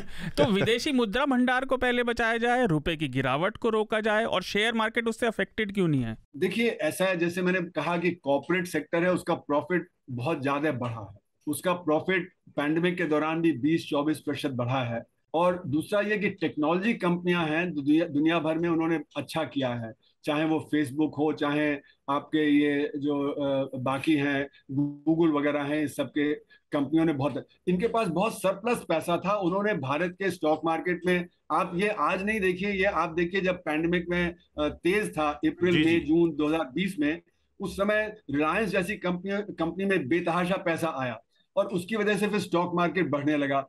तो जो पैसा हमारे जो टेक्नोलॉजी कंपनियां हैं उसमें आया, उसने जो स्टॉक मार्केट को उछाल दिया। उसके बाद फिर जब ये पता लगा कि कॉर्पोरेट सेक्टर का प्रॉफिट तो अच्छा बढ़ रहा है, तो इसलिए आपने देखा स्टॉक मार्केट दुगने पे पहुंच गया था। जो उसका इंडेक्स है, सूचकांक है, वो डबल हो गया था। उसकी वजह ये थी कि पैसा बहुत आ रहा था। उसके चलते हुए हमारा जो फॉरेन एक्सचेंज का भंडार है वो तेजी से बढ़ता चला गया। अब गिरावट जब आई, तब जबकि जब लगा कि अब जब पैंडेमिक से निजात पा लिया गया है और अब हमारी जो अर्थव्यवस्था है वो तेजी से बढ़ेगी, जैसे कि अमेरिका वगैरह में अर्थव्यवस्था तेजी से बढ़ने लगी। दूसरी बात यह हुई कि अमेरिका में जो फेडरल रिजर्व ने इंटरेस्ट रेट को बढ़ाना शुरू कर दिया, तो जब इंटरेस्ट रेट का डिफरेंशियल थोड़ा कम हुआ तो फिर जब कैपिटल यहाँ से जाने लगा, जब कैपिटल यहाँ से जाने लगा तो रुपए को बचाने के लिए आरबीआई ने पैसा रिलीज करना शुरू किया, डॉलर रिलीज करना शुरू किया मार्केट में। तो उसकी वजह से रुपया बहुत तेजी से नहीं गिरा। अगर वो ज्यादा तेजी से गिरता तो और ज्यादा स्पेकुलेशन होता, रुपया और ज्यादा तेजी से गिरता। तो ये मेरा मानना है कि जो 80 बिलियन डॉलर का अभी जो का कमी आई है फॉरेन एक्सचेंज रिजर्व में, जो 640 बिलियन डॉलर के करीब पहुंच गया था, अब वो 550 बिलियन डॉलर के आसपास पहुंच रहा है। तो वो रुपए को बहुत तेजी से ना गिरे, क्योंकि अगर बहुत तेजी से गिरेगा तो बहुत ज्यादा स्पेकुलेशन होगा, जैसे कि सन 90-91 में हुआ था। हाँ। और उसमें फिर जब डॉलर और तेजी से बाहर जाने लगता। तो इसलिए आप ये देखेंगे कि एक तरफ ये हो रहा है, दूसरी तरफ जो हमारा सूचकांक है जो स्टॉक एक्सचेंज का, वो पहले बहुत बढ़ गया था, फिर गिरा, लेकिन अभी फिर वो बढ़ रहा है। हाँ। अगर आप 2 महीने में देखें। जी मैं कोई सवाल नहीं पूछ रहा हूँ, बस 20 सेकंड। हाँ। मैं जानता हूँ कि आपका वक्त की अब कमी है। मैं डॉक्टर साहब, प्रोफेसर साहब, मैं इतना याद दिलाना चाहता हूँ श्रोताओं को कि पी साईनाथ ने अपने एक लेक्चर में कहा था कि market going up does not mean that people's happiness is increasing. वो समृद्धि का उदाहरण दिया था सुनामी का। जो सुनामी आई थी तो उस वक्त साउथ ईस्ट एशिया, क्योंकि वहां उनको पता था कंस्ट्रक्शन होगा, तो स्टॉक उनका रिकॉर्ड हाई गया था। और वैसे ही जब 2004 में सरकार बनी थी तो उस वक्त लोगों को लगा रहे कम्युनिस्टों की मदद से सरकार बन रही है, तो मार्केट क्रैश हो गया था। मुझे अभी याद है एक हेडलाइन थी न्यूज़पेपर की, इसमें क्या था, एक स्टॉक एक्सचेंज बंदा कह रहा है कि is anyone there to buy it, share के लिए। तो लोगों की खुशी और स्टॉक मार्केट का उछाल जो है, इसमें कोई संबंध नहीं है। नहीं, मार्केट को बस ये उम्मीद होनी चाहिए कि अब खरीदारी बढ़ेगी और वो अपने आप बढ़ जाता है। उसके लिए डिस्ट्रक्शन, तूफान, तबाही, ये सारी चीज़ें पॉजिटिव हैं, तो मार्केट में वो इस तरह का सेंटीमेंट आता है। हमसे बातचीत करने के लिए प्रोफेसर साहब बहुत बहुत आपका शुक्रिया। मुझे मालूम था, हमसे हमारे प्रोड्यूसर ने बताया कि आप हमसे इकोनॉमिक्स और इसी मुद्दे पर बात करने के लिए जुड़े थे, लेकिन आपको छोड़ने से पहले मैं चाहूँगा कि आप अपना रिकमेंडेशन एक हमारे श्रोताओं के लिए ज़रूर दें।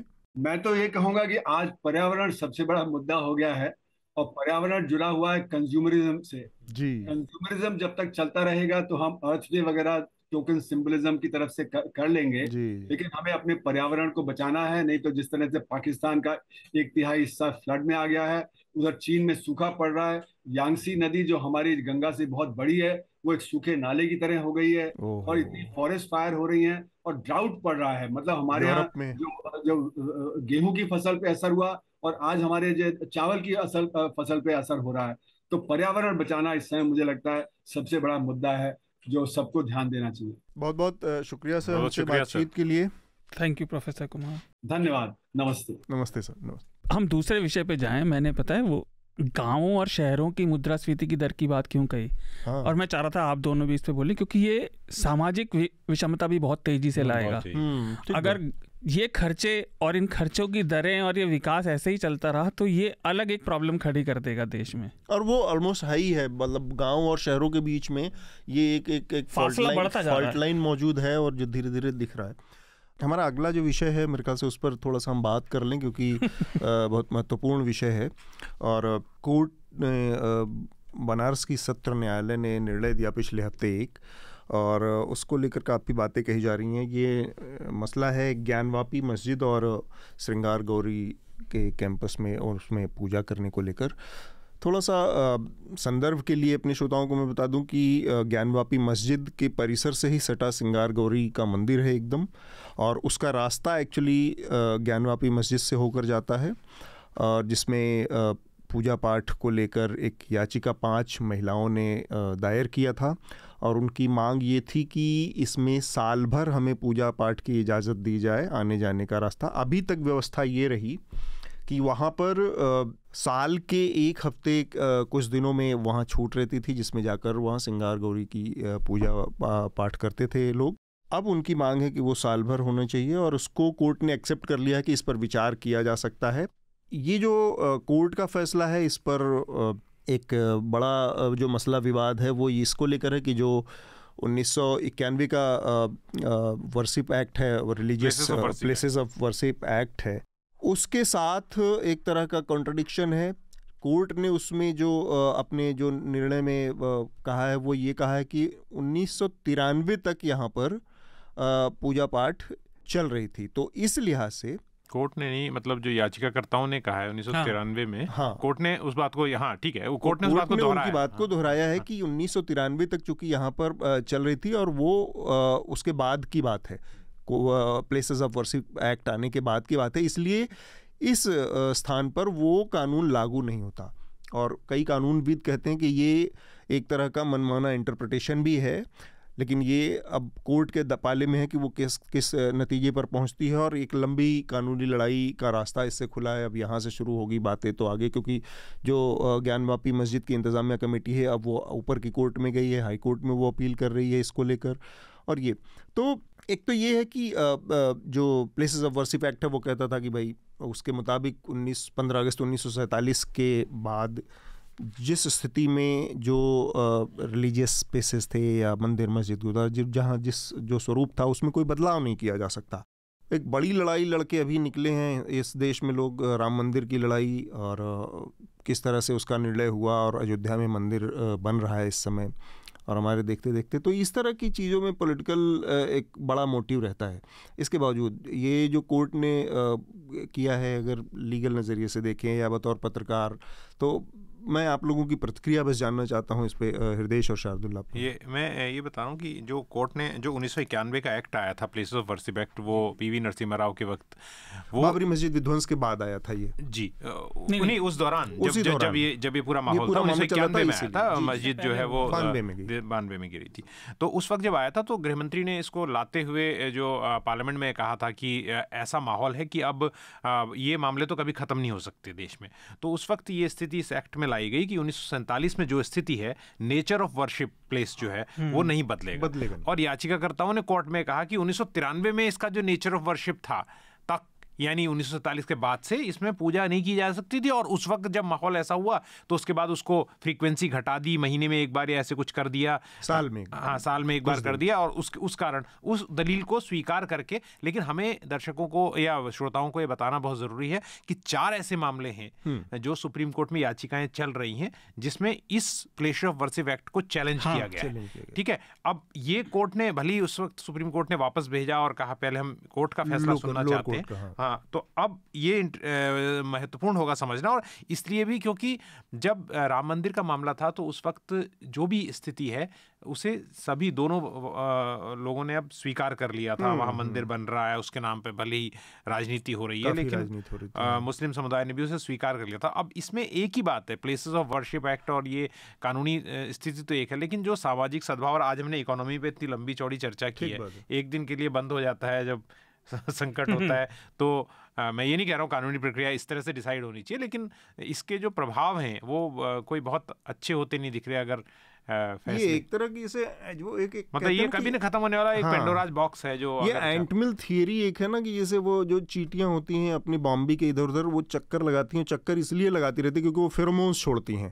तो फेरोमोन्स छोड़ती हैं तो बाकी चींटियां उस फेरोमोन्स को फॉलो करती हैं, और अगर एक चींटी जो आगे वाली थी जो लीड कर रही थी वो गोल चक्कर में घूम गई तो वो फिर पूरे टाइम गोल चक्कर में घूमती रहती हैं। तो एंटमिल थियरी क्या है, अब उसमें घूमते घूमते अंत में ये स्थिति आती है कि चींटी मर जाती है और लेकिन कहीं पहुंचती नहीं है, तो वो उस चक्कर में वो बहुत ज़रूरी काम भूल जाती है जिसके लिए वो निकली थी, खाना इकट्ठा करने के लिए। तो वो इस तरह की स्थिति है कि आप एक मुद्दे से दूसरे मुद्दे से तीसरे मुद्दे, लोगों की जो व्यवहारिक ज़रूरतें हैं वो हमने बहुत बड़ी बात अभी बहुत लंबे समय तक बात की कि शिक्षा और स्वास्थ्य और इसमें जो सरकार की भूमिका, एक्सपेंडिचर, खर्च, इन तमाम मुद्दों से, लेकिन प्रायोरिटी क्या है, और उसका एक जरिया अदालतें बन गई हैं। ये भी चिंता का विषय है कि अदालतों के जरिए इस तरह के फैसलों को लगातार उभारा जा रहा है। अब हमारे सामने एक ये भी और इसी तरह का एक मिलता जुलता पिटीशन मथुरा में भी शुरू हो गया। तो आप मथुरा का शाही ईदगाह का मसला, तो इस तरह से आप लगातार एक चर्निंग लगातार पैदा करें जो कि वो उसी चींटी की तरह से लगातार एक रिलीजियस उसमें घूमते रहेंगे, लोग घूमते रहेंगे, उनकी जो बहुत व्यावहारिक ज़रूरी जो ज़रूरतें हैं वो पूरी तरह से नेपथ्य में चली जाती हैं, और आप उसमें घूमते मतलब भावनात्मक मुद्दों में ही फंस के, और फिर एक टाइम ऐसा आता है जब आपको लगता है कि अब यार ये तो क्या हुआ, कुछ हाथ नहीं आया, या आप बहुत जीवन में और भी बहुत से ज़रूरी काम करने को रह गए, लेकिन तब तक ऐसा होता है कि आपके हाथ से समय निकल चुका होता है। तो ये सब भी स्थितियाँ हैं। मैं शार्दुल आपकी टिप्पणी लेना चाह रहे हैं इस पर हम, बस उसके बाद देखिए इस विषय पर हमने पहले भी बात की थी, और इसका वैसे औचित्य क्या है समाज में और क्यों चल रहा है, इस पर काफ़ी लोगों ने बोला, आपने भी बोला, हृदयेश ने भी। मैंने जब हमें पता चला कि आज हम इस पर बात करेंगे, तो कल मैंने अपने 3 जानकारों से बात की जो चाहते हैं कि ऐसा हो, जो इससे सहानुभूति रखते हैं पूरी तरह, और मैंने खुले मन से जानने की कोशिश, और वो एक्सट्रीमिस्ट भी नहीं है नरसिंहानंद की तरह, मैंने जानने की कोशिश की कि भाई ये सब चल रहा है, और वो आयु में अलग अलग हैं पर मित्र जैसे ही हैं। तो मुझे 2-3 चीज़ें समझ आई। पहली तो ये मुद्दा 3 फोल्ड है, कम से कम जितना मुझे समझ आया। पहला तो राजनीति, जैसा आपने कहा, राजनीतिक फ़ायदे नुकसान, उसमें गेन लेना।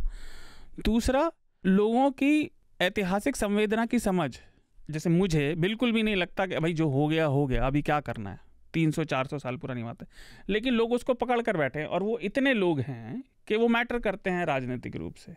अब वो नैरेटिव बनाया गया नहीं बनाया गया वो एक अलग चर्चा का विषय है, और वो इसका हिस्सा भी है, लेकिन आज की सच्चाई ये है हिंदुस्तान की कि बहुत बड़ी संख्या में लोगों के लिए मैटर करता है। और तीसरा ये कि लोग इसे कितनी प्रेफरेंस दे रहे हैं, उसके चाहने वाले और ना चाहने वाले। आखिर में ये ट्रैक्शन कितना ले रहा है मीडिया में, समाज में। इन तीनों बातों पर उनकी बात मुझे कम से कम ये मानने लायक लगी कि भाई हम ये करवाना चाहते हैं, हम इसलिए वोट दे रहे हैं, हम ये चाहते हैं ऐसा हो, भले ही वो किसी को भी बुरा लगता हो। तो हमें अच्छा नहीं लगता सुनने में, मेरे को जान के भी बिल्कुल अच्छा नहीं लगा, लेकिन आज हम माइनॉरिटी में आ गए हैं देश के कई हिस्सों में, लोग चाहते हैं ऐसा हो। अब एक चीज़ और, 1991 का जो एक्ट था, मैं समझा नहीं, माइनॉरिटी में आ गए मतलब इतनी देश के कुछ हिस्सों में इतने लोगों की संख्या अब बढ़ गई है कि वो चाहते हैं कि मंदिर रिस्टोर किए जाएं, मस्जिद हटाकर, आस्था के मुद्दे। भाई हमें, मुझे नहीं लगता कि ज़रूरी विषय, मैं जानता हूँ आपको भी नहीं लगता, हृदय को भी नहीं लगता शायद लेकिन शायद अब हृदय ने यहाँ पर अपना इंटरजेक्शन दिया नहीं है अभी तक लेकिन मुझे शायद लगता है कि ऐसा जरूरी है। नहीं, मैं मजाक ही कर रहा हूँ। नहीं, आप पूरी गंभीरता से कहिए शायद। लेकिन ये तो सच्चाई है ना कि ये लोग आज एक बड़ा सत्ता में, मतलब वोट देने वाला तबका है, वो चाहते हैं ऐसा हो, तो हम इसे झुटला भी नहीं सकते। इसका इलाज क्या है? ये एक छोटी सी चीज और, आपकी छोटी चीज खत्म बहुत देर में होती है। मैंने इन तीनों बातों को इसलिए रखा कि देखिए 1991 का एक्ट था कि 1947 में जैसी थी वैसी रहेगा प्लेस का कैरेक्टर। इन्होंने इस केस को अप्रोच किया है कि यहाँ 1993 तक होती थी, तो हम क्यों नहीं कर सकते? ये 1991 के एक्ट में आता ही नहीं है, और ये घूम फिर के बात आ रही है। हाँ ठीक है, इसको समझाया कैसे? कानूनी लूप होल्स ऐसे हैं जैसे कि जिसका इस्तेमाल, जिस तरीके का, जिस चतुराई का इस्तेमाल 370 हटाने के लिए किया गया कि सरकार कर सकती, जब कॉन्स्टिट्यूएंट असेंबली है नहीं कोई, हाँ। तो राष्ट्रपति शासन लगा के उसको आपने ऑथराइज कर दिया कि वही भूमिका उसकी है, और आपने 370 हटा दिया। इसका इलाज क्या समझ नहीं आता? इलाज समझने की जरूरत नहीं है, ये जब पॉलिटिकल क्लास की नीयत का मसला होता है, जब जिस तरह की सरकारें होती है उस तरह के मुद्दे होते हैं। क्योंकि हम देवताओं की धरती, देवभूमि की बात नहीं कर रहा हूँ जहाँ से हृदय आते हैं हृदय देवभूमि से आते हैं, मैं तो देवताओं की धरती, देवभूमि ऐसी है कि जहाँ देवता त्राई कर रहे हैं आजकल। तो मैं देवताओं की धरती की बात कर रहा हूँ, अयोध्या, मथुरा, काशी, तीनों ही विवाद में। तो वहाँ पर के बहुत ज़रूरी जो मुद्दे हैं, वो एक का तो हमने जिक्र कर लिया कि कैसे अभी हमको सिंगार गौरी और ज्ञानवापी का मसला सुलझाना है। अयोध्या का सुलझ चुका है और मथुरा का कोर्ट में है। वहाँ के लखीमपुर खीरी ज़िले से भी एक बड़ी घटना सामने आई है। और मुझे एक चीज़, मैं इस पर मीडिया के नज़रिए से बात करना चाह रहा था कि इतनी बेशर्मी इस यहाँ के मीडिया में है, मतलब कि आप देखिए एनसीआरबी के आप आंकड़े उठा लेंगे अगर, तो महिलाओं से रेप के मामले में सबसे आगे राजस्थान है, और बलात्कार के मामले में दूसरे तीसरे नंबर पे यूपी है, एब्डक्शन के, हत्या के मामलों में उत्तर प्रदेश शीर्ष पे है। ये बहुत सारी चीज़ें जो साफ साफ बताती हैं। लेकिन मैं देख रहा था कि जब नीतीश कुमार ने सरकार बदली, पाला बदला, उसके बाद से अचानक से सारे न्यूज़ चैनलों पर बाढ़ आ गई, और वो जंगल राज का टर्म अचानक से आ गया कि जंगल राज आ गया। और वो अल्टीमेटली लोगों को मीडिया जो परसेप्शन बनाता है और वो करता है, उस पर मैं तवज्जो डालना चाह रहा था कि एनसीआरबी के आंकड़ों में क्या दिखता है, आप उससे तय करें मीडिया किस तरह से आपको खबरें दिखा रहा है। अब इसकी कोई प्रासंगिकता ही नहीं रह गई है। इतना बुरी हालत है इस देश में मीडिया की कि एक आदमी ने यहाँ पर इतनी बड़ी घटना हुई और उत्तर प्रदेश के मुख्यमंत्री का फोटो नहीं लगाया, बिना फोटो लगाए इतनी बड़ी घटना हो गई कि 2 लड़कियों को टांग दिया गया और कहीं किसी ने नहीं देखा। पालघर में जहाँ पर 1 साल पहले साधुओं की हत्या हुई थी, और उस समय शिवसेना, एनसीपी और कांग्रेस की सरकार थी, और क्या कोहराम मचाया था। एक पागल हो गया था एंकर हमारे यहाँ, अर्नब गोस्वामी नाम का, उसने अपने चैनलों पर क्या क्या करतब दिखाए थे। और वहीं पालघर में बिल्कुल उसी तरह की घटना साधुओं के साथ परसों घटी है, और संयोग अच्छा रहा कि उनकी जान बच गई, पुलिस मौके पर पहुंचकर उनको बचा कर ले गई। और वो घटना अब वहाँ पर चूँकि बीजेपी की और सरकार है मिलीजुली, वो घटना पूरी तरह से सिरे से नदारद है। अब कोई पागल नहीं हो रहा है। मैं इस मीडिया के इस पागलपन पर कि आप एनसीआरबी के आंकड़ों को देखो, उसके आधार पर जज करो, खड़ा करो, केवल जंगल राज और जुमलेबाजी और क्लीशे में बात करके मीडिया अपने को कहाँ खड़ा कर रहा है। हृदय, आपने बहुत लंबा वक्त टेलीविज़न में गुजारा है, तो मैं आपका इस पतन के ऊपर एक कमेंट चाहता हूँ और फिर जनरल कमेंट शार्दुल से। अब आपने इतनी बात कही, अब इसमें क्या कमेंट करूं। मैंने 1998 में टेलीविज़न शुरू किया था, और मैंने टेलीविज़न से ही अपनी नौकरी शुरू की। और उस वक्त एक बार मैंने एक स्टोरी में, ये पॉलिटिकल स्टोरी थी, सिर्फ 2 ही, मुझे इतनी समझ नहीं थी खबर लिखने की, मैंने सिर्फ 2 ही उम्मीदवार जो थे, महबूबा मुफ्ती और उमर अब्दुल्ला, उनका जिक्र किया स्टोरी में। और स्क्रिप्ट लिखी थी। तो मेरे जो एडिटर थे उन्होंने इतनी बुरी तरह मुझे लताड़ा और कहा कि आपको खबर लिखनी सीखनी चाहिए, इसमें 2 उम्मीदवार नहीं 28 उम्मीदवार खड़े हैं, सबका जिक्र मतलब आपको इतना लिखना चाहिए कि 28 उम्मीदवार हैं, इतना इस पार्टी से, इतने निर्दलीय उम्मीदवार हैं, ये है वो है, और खबर लिखना सिखाई। और आज की डेट में खबर क्या है? आज की डेट में एक जहरीला प्रोपेगेंडा खबर है। और ये जो लोग अभी एंकरिंग कर रहे हैं, अगर मैं उस स्टैंडर्ड को बताऊं, कंजर्वेटिव स्टैंडर्ड से मैं बोल रहा हूं, they should not be allowed. वो एंकरिंग टेबल के 2 किलोमीटर पेरिफेरी में अलाउ नहीं होते उस वक्त में। इतनी तैयारी करके लोग बोलते थे। और विनोद दुआ साहब जो अब इस दुनिया में नहीं है, वो मुझसे कहते थे, उन्होंने 40 साल से ज़्यादा, 50 साल के आसपास उन्होंने टेलीविज़न किया। मैं जो उनसे मजाक में कहता था, सर आपको अब कैसा लगता है 40 साल? वो कहते 40 साल बाद भी जब मैं कैमरा ऑन होने वाला होता है, बुलेटिन का मोन्टाज चल रहा होता है, तो मेरे को धुक धुक होती है, मुझे डर लगता है। तो अब ऐसी जो एक जगह हुआ करती थी, इतना पावरफुल मीडियम था टेलीविज़न, उसका इतना घोर पतन हुआ है कि वो almost it can get you lynched, या आपको मरवा सकता है, आपको के घर पे हमला करवा सकता है, नतीजे हो सकते हैं इसके। हाँ। और ये जो एंकर्स हैं वो बहुत इम्प्यूनिटी के साथ, जिसे कहते हैं बिना किसी डर भय के, ये काम कर रहे हैं, क्योंकि इनको संरक्षण है। अभी कल ही एक खबर में मतलब मैं देख रहा हूँ, क्योंकि मैं इस बीच सोशल मीडिया थोड़ा कम किया है, कि जो INS का जो सबको पता होगी ये बात, ऐसा नहीं, मैं इसलिए कह रहा हूँ, मुझे दिखी कि जो ध्वज पताका है वो मनमोहन सिंह के टाइम में बदली और ये करके, तो उसमें खबर ये नहीं है फैक्ट चेक ये है कि बहुत बड़े मीडिया ग्रुप में, जिसने हमारे जो न्यूज़ लॉन्ड्री पर भी केस किया है, उसके 1 नहीं 2 नहीं 3 एंकर्स, 3 उनके पत्रकार जो हैं, वो इस झूठ को फैला रहे थे और ये नहीं बता रहे थे कि वो चुनाव से पहले 2004 के चुनाव से पहले बदल गया था।